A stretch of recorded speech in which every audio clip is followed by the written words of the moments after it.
The sun rose lazily over the weathered buildings of West Baltimore, illuminating the streets where Gervonta Davis took his first steps in life. Growing up in that neighborhood meant facing daily challenges where poverty and violence were constant, companions to young people who dreamed of better days. At the corner of North Avenue and Pennsylvania Avenue, two boys stood out for the unshakable friendship they had built since they were 5 years old: Gervonta and Marcus Wilson. The two boys were inseparable in the streets of the Sandtown-Winchester neighborhood, sharing scarce snacks, defending each other from local bullies, and most importantly, dreaming together of a future far from that reality. Marcus, a skinny boy with expressive eyes and a contagious smile, had a natural talent for music, while Gervonta demonstrated from an early age the strength and determination that would one day transform him into a champion. On hot summer afternoons, Marcus would drum on empty cans while Gervonta practiced punches in the air, each one feeding the other's dream. When they turned 12, life began to chart different paths for the friends. Gervonta found in the Upton Boxing Center and trainer Calvin Ford the discipline and direction that would transform his anger into technique. The hands that once closed into fists out of frustration now hit punching bags with purpose.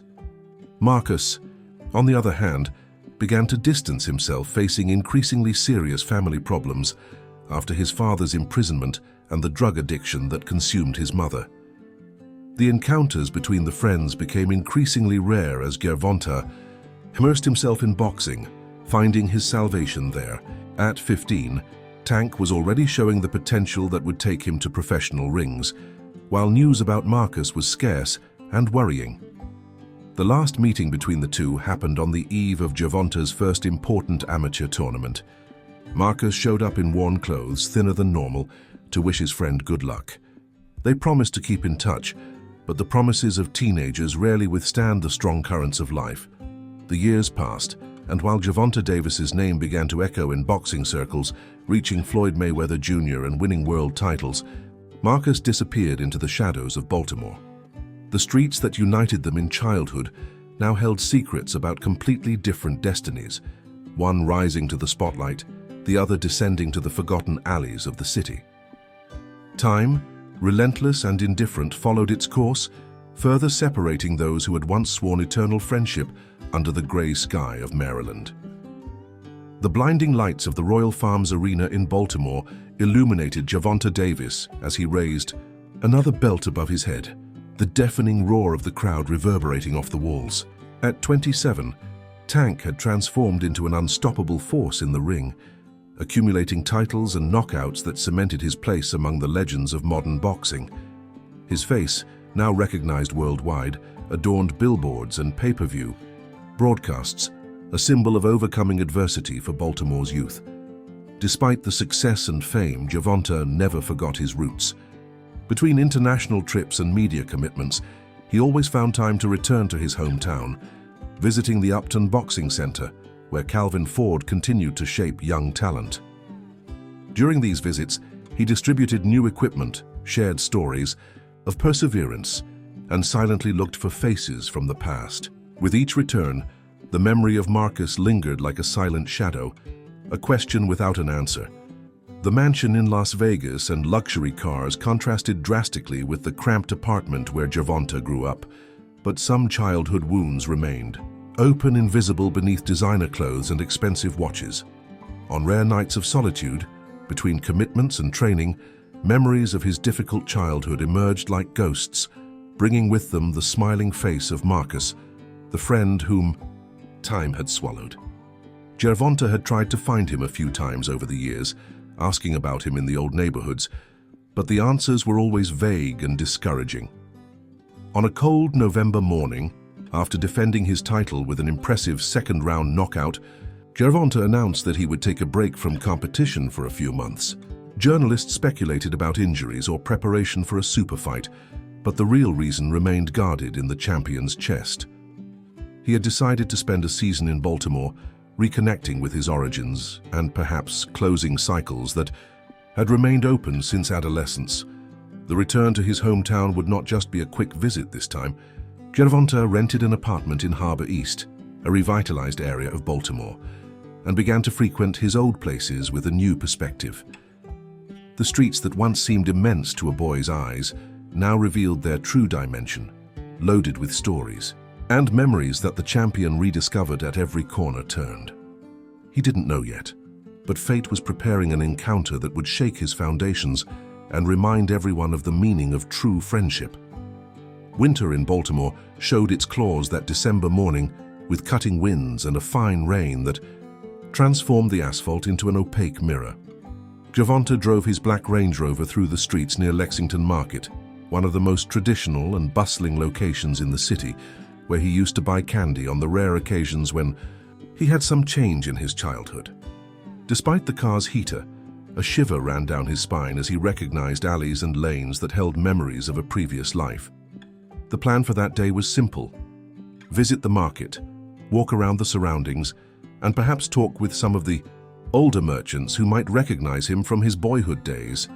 Parking the car, Gervonta wore a simple hooded jacket, hoping to go unnoticed for a few hours without the constant harassment of fans and onlookers. The discretion didn't last long. His characteristic posture and confident walk soon attracted glances and whispers of recognition as he crossed the doors of the historic market. The familiar aroma of fresh seafood, exotic spices, and the sweet perfume of famous Baltimore cookies invaded his nostrils, instantly transporting him to simpler days. Walking among the colorful stalls, Gervonta stopped to buy a coffee and observe the movement of ordinary people, workers, students, and tourists who circulated unaware of the world champion's presence. It was then that his eyes caught a solitary figure on the opposite sidewalk, through the windows, misted by the steam from the market kitchens. A black man, appearing slightly older than his 27 years due to the marks left by life on the streets, sat on worn cardboard under the awning of a closed store, huddled against the cold, with a faded beanie partially covering his face. There was something familiar about his gestures, in the way his hands moved as he accepted some coins from a passerby. Gervonta felt his heart accelerate without understanding exactly why, abandoning his coffee halfway and walking quickly to the exit, as if pulled by an invisible force. The rain intensified when Gervonta crossed the street, ignoring the cars that honked and the pedestrians who pointed as they recognized him. Each step toward the homeless man seemed heavier than the previous one, as if time was slowing down around him. A few meters away, the man raised his gaze, revealing deep, tired eyes, but still unmistakable. The recognition was mutual and instantaneous, paralyzing both in a moment suspended between two lives that should never have separated. There, sitting on the cold sidewalk of Baltimore, surviving on handouts and leftovers, was Marcus Wilson, the boy with the bright smile who had once dreamed alongside Gervonta. The silence between them lasted only seconds, but seemed to extend for years. Marcus was the first to react, trying to get up hastily, as if intending to flee that unexpected encounter. His legs, weakened by years of poor nutrition and exposure to the elements, failed, causing him to stumble against the wall. Gervonta advanced instinctively, holding his friend by the shoulders, feeling under his fingers the fragility of a body devastated by life on the streets. The smell of days without bathing, cheap alcohol, and despair emanated from Marcus, brutally contrasting with the expensive cologne that Gervonta wore. The shame stamped on Marcus's face was palpable, his eyes avoiding direct contact with his old friend while he mumbled disconnected words about how he shouldn't be there, how this encounter shouldn't happen. People around began to notice the scene, some taking out cell phones to record the moment when the famous boxer was talking to a homeless man in the rain. Several passers-by stopped to film the encounter, not knowing they were capturing a moment that would go viral on social media in the next few hours. Noticing the growing discomfort, Gervonta removed his jacket and placed it over Marcus's trembling shoulders, gently guiding him toward the parking lot, completely ignoring the stares and flashes. In the relative comfort of the Range Rover, with the heater on maximum and the sound of rain drumming on the roof, Marcus's story unfolded in painful fragments. After Gervonta's departure for the world of professional boxing, the downward spiral of his life accelerated.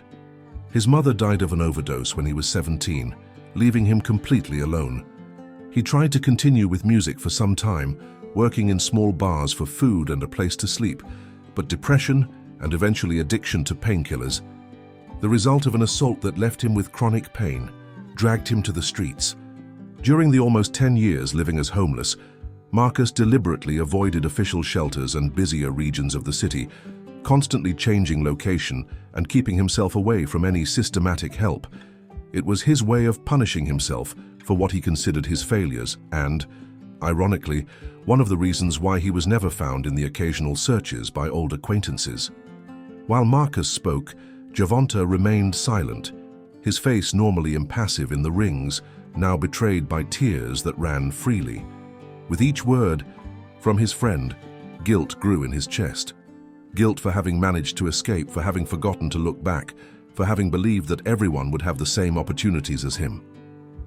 The abyss between their worlds seemed insurmountable at that moment. One man at the peak of success and another at the bottom of society, united only by memories of a childhood shared in streets that did not forgive the weak. The most difficult moment came when Marcus confessed that he followed Gervonta's career whenever he could access a television, in shelters or bars. He was genuinely proud of his friend's achievements, but each victory watched was also a painful reminder of how their paths had diverged dramatically. "I always knew you'd make it, Tank." "Always knew," said Marcus with a weak smile that revealed teeth damaged by time and neglect. Those words, spoken without any trace of envy or resentment, hit Gervonta harder than any blow he had ever received in professional rings. The Range Rover traveled the streets of Baltimore toward Harbor East, where Gervonta maintained his temporary apartment. In the passenger seat, Marcus watched the city pass by the window with teary eyes, as if seeing a world to which he no longer belonged. The silence inside the vehicle was occasionally broken by the sound of Gervonta's cell phone, which ignored calls from his manager and messages from his team. At that moment, all the boxer's obligations had been temporarily suspended by a force greater than contracts or commitments, reconnection with a vital piece of his past. Upon arriving at the luxurious, waterfront building, Marcus's hesitation was visible. His body remained rigid in the seat, even after Gervonta turned off the engine, as if crossing that invisible boundary between his world and his friends would be a violation of some natural law. It took gentle insistence for him to finally exit the vehicle, keeping his gaze down while the valet and doorman observed with poorly disguised curiosity the strange guest accompanying the famous resident. "We've never seen Mr. Davis bring someone in this condition," whispered the doorman to the valet, who nodded silently while trying to hide the discomfort faced with the stark contrast between the building's opulence and the visitor's deteriorated appearance. In the minimalist apartment with a view of the harbor, the disparity between their lives became even more evident. Marcus remained standing in the middle of the living room, afraid to touch anything, seeming displaced and diminished by the grandeur of the space. Gervonta, noticing his friend's discomfort, acted naturally, offering him clean towels and new clothes, indicating the way to the master suite bathroom. "Take a hot shower, wear something comfortable. We'll talk later. No rush," he said with a tranquility that masked the emotional storm inside him. While Marcus showered, Gervonta sat at the edge of the panoramic window, observing Baltimore's harbor and the city lights that were beginning to light up in the twilight. A decision was forming in his mind, not as a rational thought, but as an absolute certainty that emerged from the depths of his consciousness. It wouldn't be a temporary charity or a passing help. What Marcus needed and deserved was a real chance at reconstruction, a new beginning founded on dignity and respect. In that silent moment, as the sun set over the city that formed them, Gervonta Davis, the world champion, made the decision that would change not only the life of his childhood friend, but also his own. When Marcus returned to the living room, unrecognizable after the shower, with trimmed hair and wearing clean clothes that, although too big, returned part of the dignity he had lost, he found Gervonta on the phone. With firm gestures and a determined voice, the boxer was cancelling commitments, reorganizing his schedule, and instructing his team about significant changes in his plans for the coming months. Upon hanging up, he turned to Marcus with a serene smile. I think we have a lot of lost time to recover, my brother, and we're going to start right now. The first week was the most difficult. Marcus's body, accustomed to the constant stress of life on the streets, reacted violently to the sudden change to a safe and comfortable environment. Night terrors, tremors, and anxiety dominated his days, while the withdrawal syndrome from the painkillers to which he had become dependent manifested mercilessly. Gervonta remained firmly by his side, refusing to let him face that hell alone, even when his manager insisted on unavoidable commitments with sponsors and promotional events. Dr. Lawrence Coleman, a respected specialist in chemical dependency and trauma recovery in Baltimore, visited the apartment daily, bringing not only medications to alleviate withdrawal symptoms, but also the experience of someone who had already guided hundreds of people through the same tortuous path. The doctor, impressed with Gervonta's dedication, commented one afternoon that he rarely saw such loyalty, even among family members. "We grew up as brothers in the same streets," replied the boxer simply, as if that explained everything that needed to be said about his willingness to put his own career in the background. By the end of the first month, Marcus was already showing clear signs of physical improvement. His skin was gaining color, his eyes regaining shine, and his body beginning to recover muscle mass thanks to a balanced diet and the light exercises he performed under guidance. However, the emotional scars would prove more resistant than the physical ones. During sessions with therapist Jennifer Whitmore, specialized in trauma and homeless populations, Marcus confronted the years of abandonment, rejection, and social invisibility that had shaped his self-image and destroyed his self-confidence. It was during the second month of recovery that Gervonta had a transformative idea. Noticing how Marcus still got excited when talking about music, he brought to the apartment an electronic keyboard and basic music production equipment. At first hesitant, Marcus began to dedicate a few hours daily to the instrument, rediscovering the talent that life on the streets had suffocated but never completely eliminated. The melancholic melodies that emerged from his fingers told stories, without words, narrating pains and hopes that he still couldn't verbalize in therapeutic sessions. As spring arrived in Baltimore, bringing new beginnings to the city, Marcus was taking significant steps in his recovery journey. Completely sober for 60 days, he began to accompany Gervonta on walks through the inner harbor. Initially tense and fearful of being recognized by former street companions, gradually relaxing and rediscovering simple pleasures such as watching boats, feeling the sun on his face, or savoring an ice cream while they talked about the future. For Gervonta, these walks represented much more than physical exercise. They were a reconstruction of bridges between past and present, a silent celebration of a friendship that, against all odds, had survived time and circumstances. Baltimore's summer brought with it scorching temperatures and a new phase in Marcus's recovery. After 4 months of intensive treatment, therapy, and reconnection with his passion for music, he finally felt ready to revisit Sandtown-Winchester, the neighborhood where they grew up.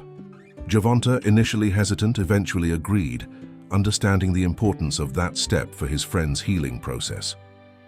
On a July morning, the two set off in the Range Rover, this time with Marcus at the wheel, a small gesture of trust that symbolized his growing autonomy.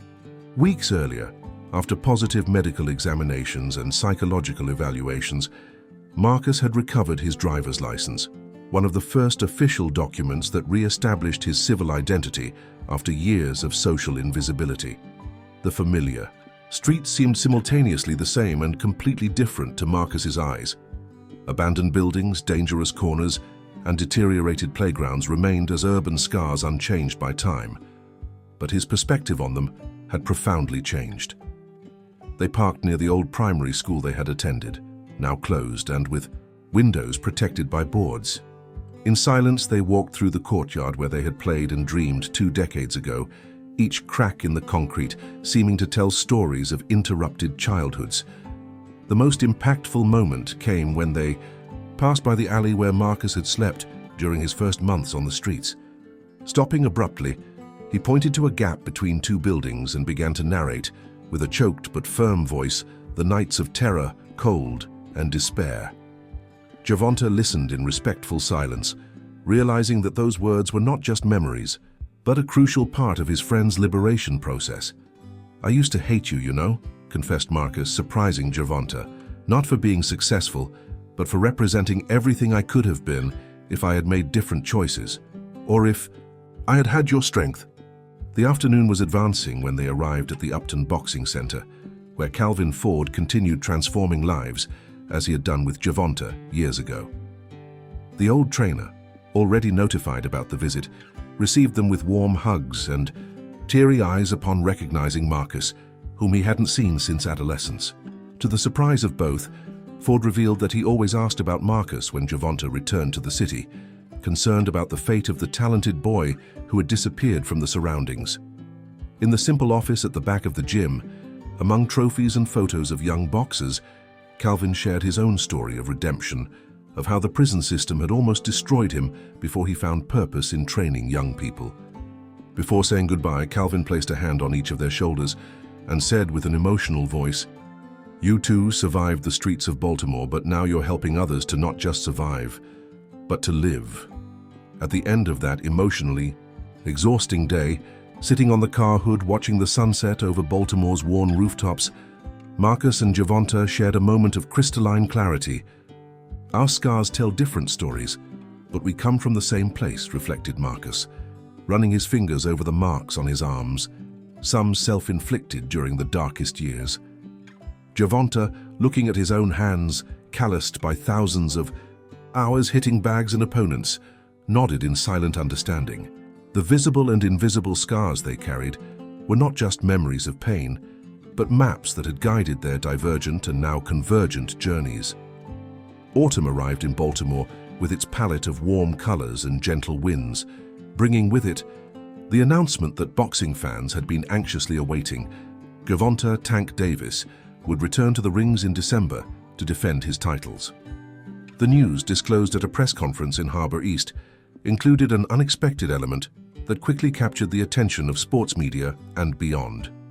Beside Gervonta was Marcus, no longer as the friend rescued from the streets, but as the newly appointed director of the Sandtown Rising initiative, a program developed in partnership with the Upton Boxing Center to offer training, education, and employment opportunities for youth and adults in vulnerable situations. The transformation in Marcus over the last 8 months was remarkable, although doctors and therapists emphasized that his recovery exceptionally fast thanks to strong medical, psychological, and financial support still needed continuous monitoring.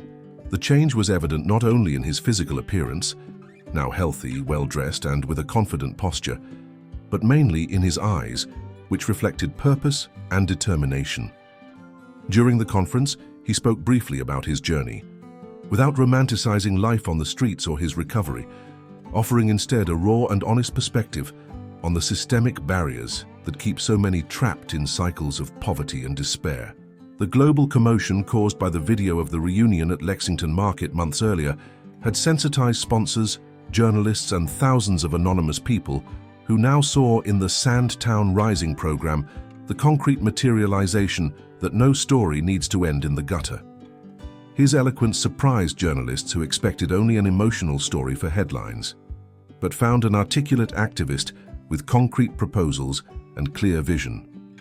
In the following weeks, while Gervonta intensified his training for combat, Marcus immersed himself in work with Sandtown Rising, applying his personal experience and knowledge acquired in intensive social management courses to structure a truly effective program. Tuesday and Thursday afternoons were dedicated to music classes he offered for teenagers at the community center near Upton, where his natural talent as a teacher quickly created a small cultural revolution in the neighborhood. Music, which had once been his interrupted dream, now served as a transformation tool for young people who, like him and Gervonta in the past, sought escape and expression in a frequently hostile environment. The night of the fight arrived, transforming the Royal Farms Arena into a cauldron of energy and expectation. Backstage, minutes before Gervonta entered the ring, an intimate moment between the friends was captured by cameras and quickly went viral on social networks. Marcus adjusting the champion's gloves, whispering words of encouragement, followed by a strong embrace that communicated more than any speech could. What the public didn't hear were the words exchanged at that moment. "You saved me, Tank," murmured Marcus. With a serene smile, Gervonta replied, "No, my brother, we saved each other. The future looks promising for both, each following his path, with renewed purpose, but never again separated by distance or circumstance." The story of Gervonta Davis and Marcus Wilson transcended the personal realm, becoming a powerful reminder of how genuine human connections can resist the devastating forces of inequality and adversity. In Baltimore, a city of brutal contrasts and resilient beauty, young people from Sandtown-Winchester now point to them as examples that different types of success are possible, and that returning to lift others after reaching the top is not just a noble gesture, but a shared responsibility. The true legacy of the champion and his friend will not be measured in titles or social programs, but in the lives transformed by the example of a friendship that refused to be defeated by the relentless statistics of American streets. If you like this story, leave a like and subscribe to our channel so you don't miss the next stories.